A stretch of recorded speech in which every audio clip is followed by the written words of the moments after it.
Siguiendo con el capítulo 1 de Introducción a la Electrónica, ahora vamos a hablar de modelos en electrónica. Este es un área, un tópico muy importante al estudiar electrónica. Estos modelos se refieren a modelos matemáticos. El concepto aquí es que queremos representar elementos circuitales, por ejemplo, dispositivos electrónicos que pueden ser semiconductores o bien dispositivos que pueden ser circuitos completos. El objetivo del modelo es que nos permite analizar de una manera razonablemente sencilla estos circuitos electrónicos para luego ser capaz de diseñar circuitos electrónicos con esos componentes, esos elementos. Ahora bien, cuando se trata de hacer cálculos en el papel, en general vamos a usar modelos lineales. Pero tienen que tener en cuenta que los modelos pueden complejizarse bastante y tener muchos parámetros con el fin de modelar o de mostrar, ser capaces de representar o replicar el comportamiento real de componentes electrónicos.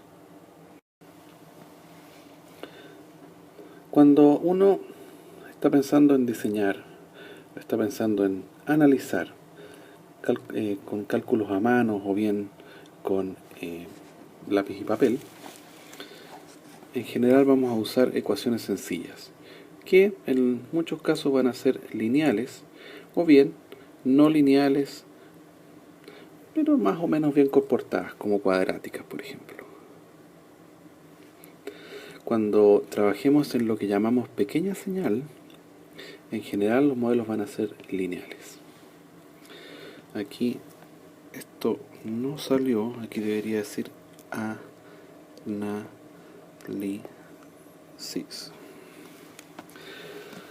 Cuando queremos simular el comportamiento de un sistema electrónico, un dispositivo o un bloque completo, nosotros vamos a poder definir el nivel de complejidad que queramos. Siempre en cálculos a mano tenemos que tratar de mantenernos en ecuaciones lineales sencillas, que no nos compliquen demasiado la vida, nos permitan llegar a resultados aproximados, que son buenas aproximaciones, y que nos permiten a partir de eso decir, el circuito opera en este rango de voltajes, corrientes, potencias. Si queremos ir más allá, cuando queremos ocupar o involucrar en el modelo todas las no linealidades que tiene cada dispositivo, producto de que es un dispositivo físico en que están interactuando electrones, átomos de distinto tipo, distintos materiales, ya tenemos que ser capaces de simular con alguna herramienta de análisis de circuitos como SPICE. Y esos modelos que uno ocupa en SPICE ya son capaces de replicar el comportamiento físico, es decir, son modelos físicos del comportamiento de los dispositivos y tienen muchos parámetros. E incluso cuando algunas veces los parámetros no son capaces de representar bien lo que está pasando en la realidad, en el laboratorio se pueden obtener curvas experimentales y ajustar parámetros, de manera que el dispositivo en simulación replique exactamente las curvas encontradas experimentalmente. Entonces, nosotros vamos a tener un dispositivo físico. Un dispositivo físico que es real. Por ejemplo, un transistor. Ese transistor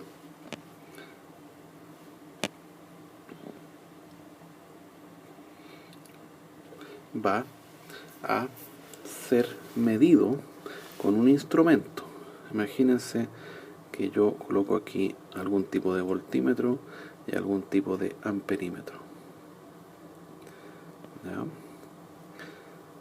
Y me pongo a excitar el circuito con un voltímetro en este sector y grafico cómo evoluciona la corriente que circula por el dispositivo de esta forma o sea, una corriente, versus el voltaje que le estoy aplicando. Con esos datos, yo pasé por construir un dispositivo de medida de curvas y eso me permite obtener curvas voltaje-corriente. Es decir, como las que vimos antes. Cuando yo le aplico un voltaje, la corriente se comporta de alguna forma que podría ser, por ejemplo, así.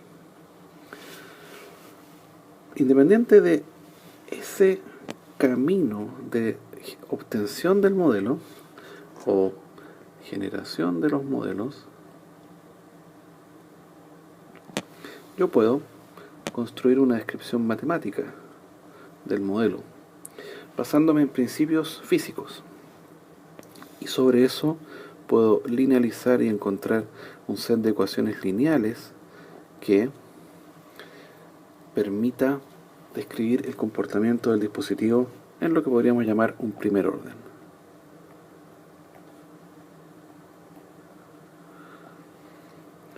Ahora, en base a las curvas experimentales y las ecuaciones lineales, yo puedo obtener finalmente un modelo lineal del dispositivo, tal que en algún sector de operación, por ejemplo aquí, tengamos un set de ecuaciones lineales que describan o permitan reproducir con bastante exactitud lo que está ocurriendo con el dispositivo en ese punto.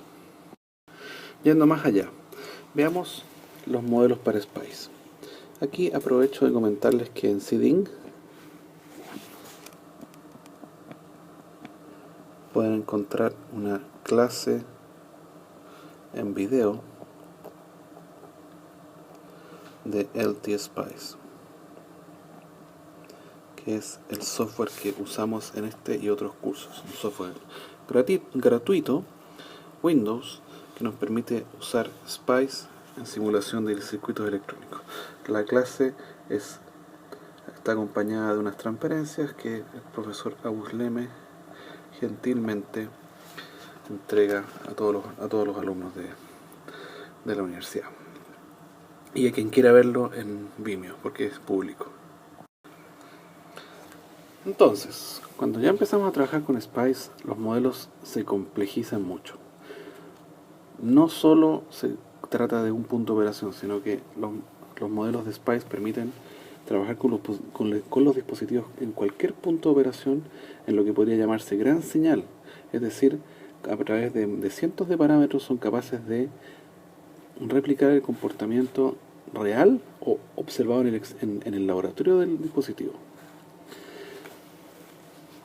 Entonces, idealmente, estos modelos son casi perfectos. Son capaces de simular con mucha exactitud el desempeño de los circuitos y de los dispositivos en general.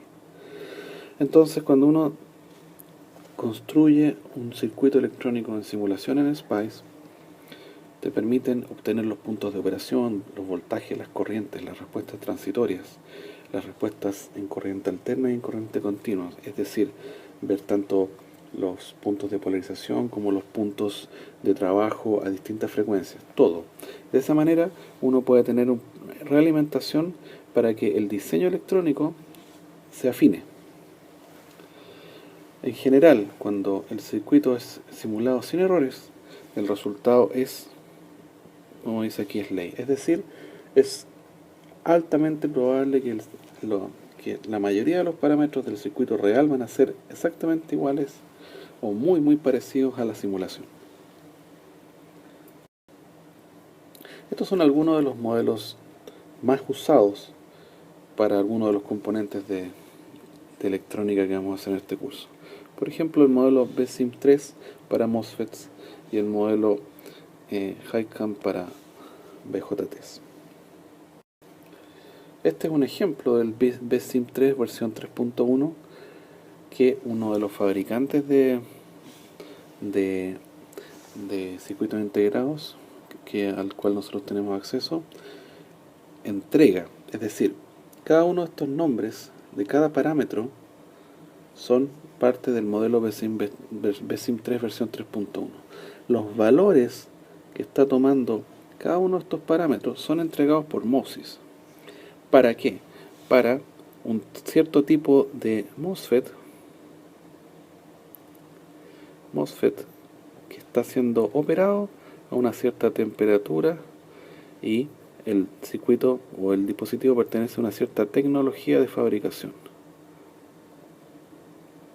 Es decir, el tamaño, cuando uno lo fabrica, es una cantidad conocida y se fabrica con técnicas conocidas.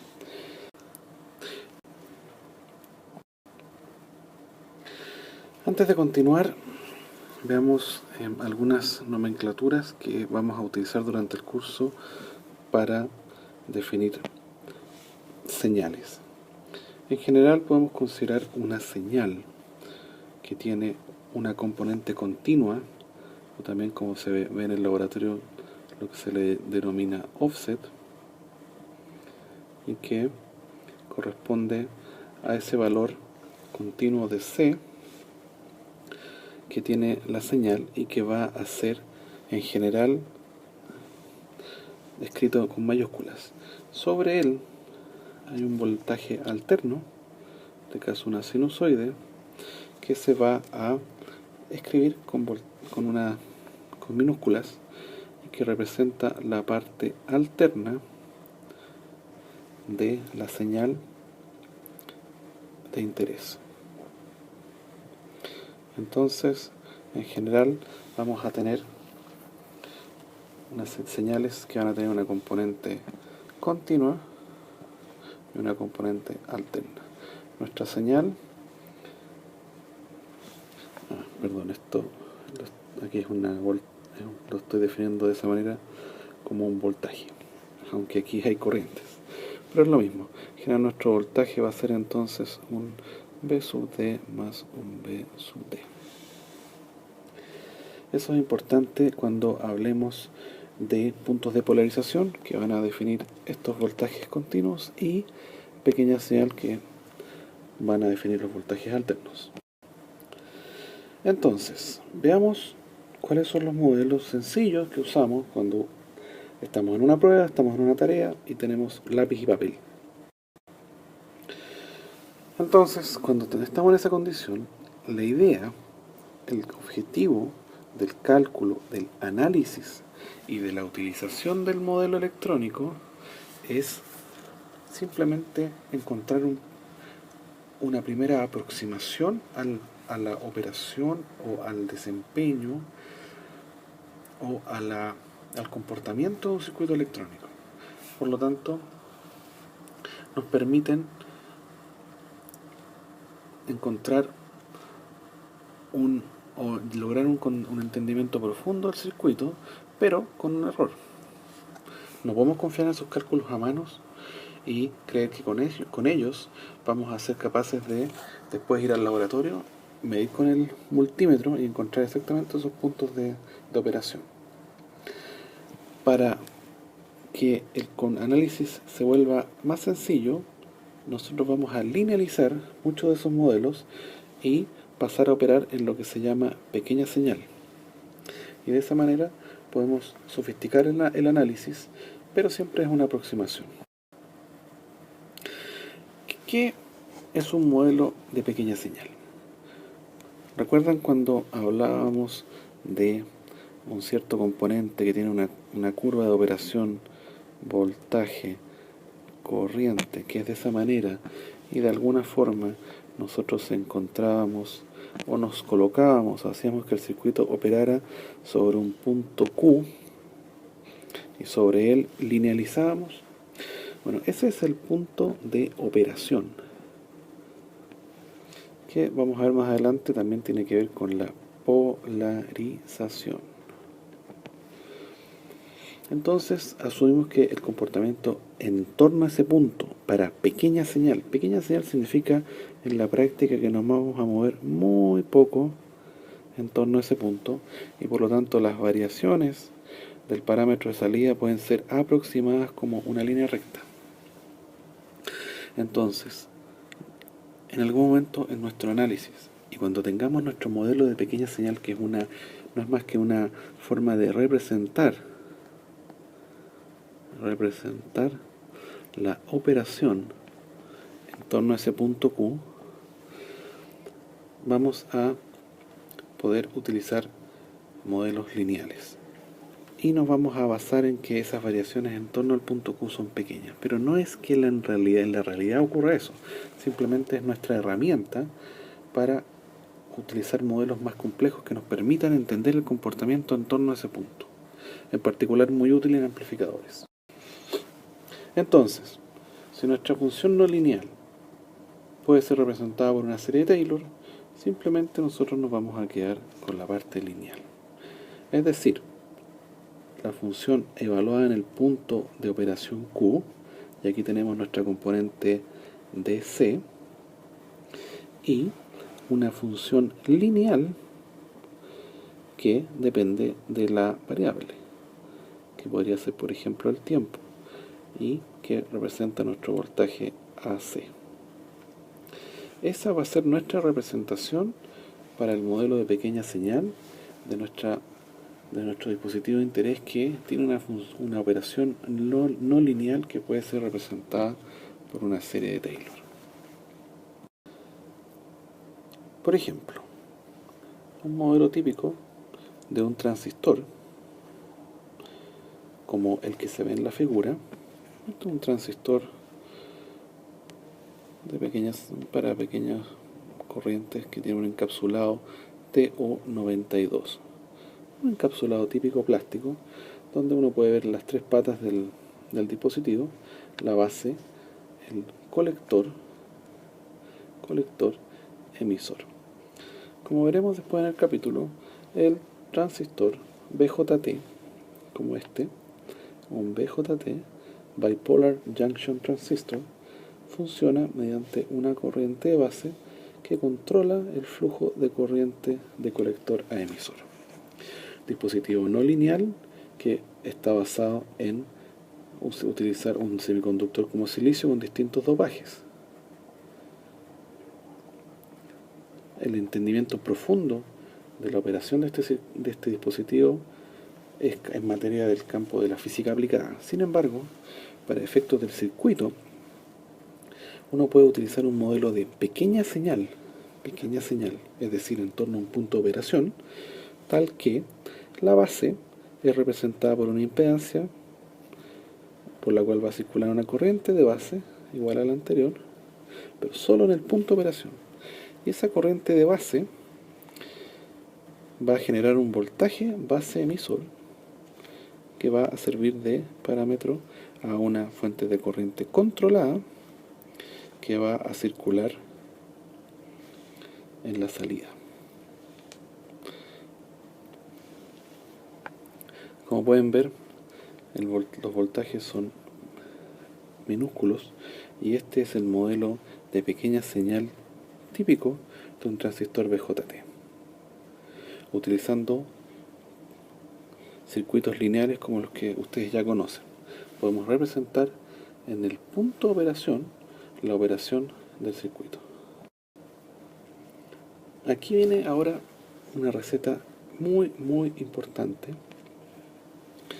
que nos permite realizar un análisis en pequeña señal. Es decir, podemos convertir un circuito